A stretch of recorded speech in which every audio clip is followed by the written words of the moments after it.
గొప్ప జ్ఞానం చెప్పవచ్చు. ఎందుకంటే 40 సంవత్సరాలు మిథ్యాను అరణ్యంలో ఆయన తర్ఫీదు పొందాడు దేవుని యొక్క శిక్షణలో, తెలుసా అండి?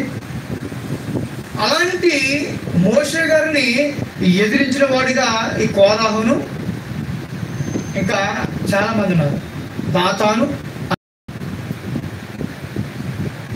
వీరితో పాటు కొందరిని పేరు పొందినటువంటి వారిని అందరినీ కూడా పోగేసుకున్నాడు.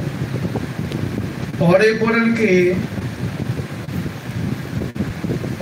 కదండి ఉపయోగపడతారు. కనుక ఇతనికి చెడ్డ హృదయం ఏర్పడ్డది.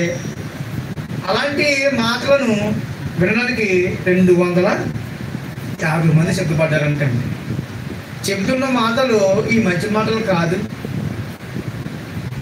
ఇది వింటే, ఈ మాటలు వింటే దేవుడికి వ్యతిరేకమైపోతానేమో అనే సంగతులు ఈ 250 మంది కూడా ఆలోచించలేదండి.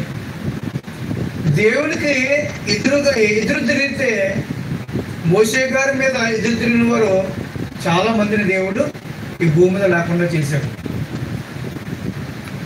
అది తెలిసినటువంటి వ్యక్తులు